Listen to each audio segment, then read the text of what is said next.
दक्ष police news, पहिले खाकी मग बाकी। नाशिकच्या उपनगर पोलिसांनी धडाकेबाज कारवाई करत परिसरात दहशत निर्माण करणाऱ्या एका सराईत गुन्हेगाराला ताब्यात घेतलंय। संशयिताकडून देशी बनावटीची बंदूक आणि एक जिवंत काडतूस जप्त करण्यात आलाय। या कारवाईमुळे गुन्हेगारी प्रवृत्तीच्या व्यक्तींमध्ये खळबळ उडाली आहे। उपनगर पोलीस ठाण्याच्या हद्दीत दहशत निर्माण करणाऱ्या संशयितांविरोधात पोलिसांनी मोठी कारवाई केली। गांधीधाम परिसरातील सौरभ उर्फ बाबू रवींद्र अबहोत व 19 वर्ष हा जयभवानी रोड परिसरात दहशत निर्माण करत फिरत असल्याची गोपनीय माहिती उपनगर पोलिसांच्या गुन्हे शोध पथकाला मिळाली होती। माहितीच्या आधारे पोलिसांनी सापळा रचत संशयितांचा शोध सुरू केला। तो अण्णा गणपती पूल वीटभट्टीजवळ विहितगाव रोड परिसरात दगडाच्या बाजूला आढळून आला। पोलिसांना पाहताच त्यानं पळून जाण्याचा प्रयत्न केला, मात्र पोलिसांनी पाठलाग करून त्याला ताब्यात घेतलाय। झडती घेतली असता त्याच्याकडून सुमारे 30,000 रुपये किमतीची देशी बनावटीची बंदूक आणि सुमारे 2,000 रुपये किमतीचे एक जिवंत काडतूस जप्त करण्यात आले। असा एकूण 32,000 रुपयांचा मुद्देमाल पोलिसांनी हस्तगत केलाय। या प्रकरणी संशयिताविरुद्ध भारतीय हत्यार कायद्यान्वये गुन्हा दाखल करण्यात आला असून पुढील तपास उपनगर पोलीस ठाण्याचे गुन्हे शोध पथक करीत आहे।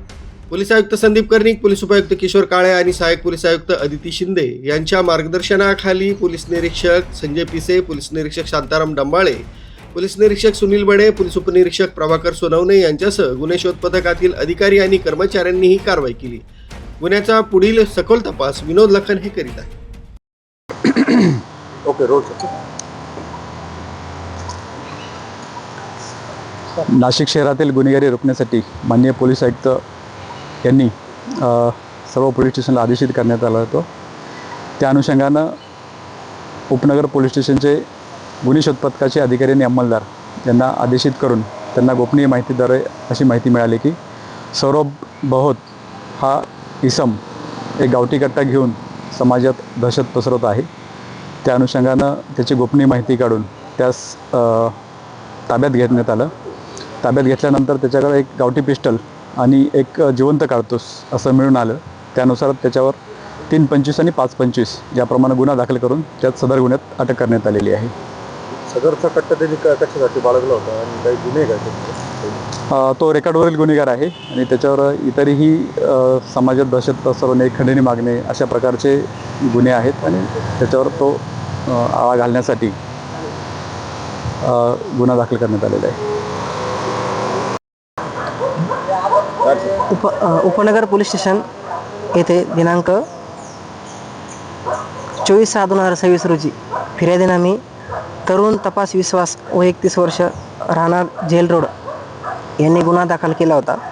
त्यांच्या म्हणण्याप्रमाणे दिनांक 28/1/26 ते 27/4/2026 दरम्यान त्यांच्या राहते घरातून त्यांची 30,000 रुपये रोख रक्कम, 12 ग्रामची चेन, तसेच 5,000 रुपयाची 1 ग्रामची कानातले डोल, तसेच 9,000 रुपये हे UPI ट्रान्झॅक्शनद्वारे कोणीतरी अज्ञात व्यक्तीने काढून घेतल्याबाबत त्यांनी पोलीस स्टेशनला गुन्हा दाखल केला होता। सदरचा गुन्ह्याचा तपास आमचे गुन्हे शोध पथकाचे पोलीस हवालदार विनोद लखन करत होते।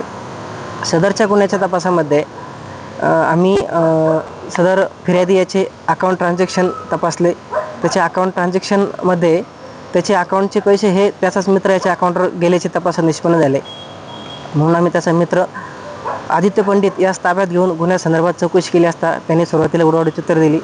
नंतर त्याचा गुन्ह्यात सहभाग निष्पन्न झाल्याने आम्ही त्याला गुन्ह्यात अटक करून त्याने गुन्हा केल्याचे कबूल करून त्यांनी सदरची फिर्यादी यांच्याकडनं चोरी केलेली रक्कम, सोने तसेच इतर वस्तू यातून त्याने नवीन सोने खरेदी केले होते। ते नवीन सोने आम्ही गुन्ह्याच्या तपासात जप्त केले आहेत।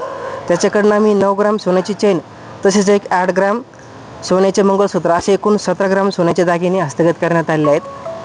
आणि सदरचा गुन्ह्याचा तपास हा पोलीस हवालदार विनोद लखन करत असून सदरची कारवाई ही माननीय पोलीस आयुक्त माननीय पोलीस आयुक्त श्री संदीप कर्णिक, माननीय पोलीस उपायुक्त श्री किशोर काळे परिमंडल 2, माननीय सहाय्यक पोलीस आयुक्त श्रीमती अदिता शिंदे मॅडम यांच्या मार्गदर्शनाखाली उपनगर पोलीस स्टेशनचे सर्व अधिकारी कर्मचारी यांनी केली आहे। न्यूज ब्युरो, दक्ष पोलीस न्यूज, नाशिक।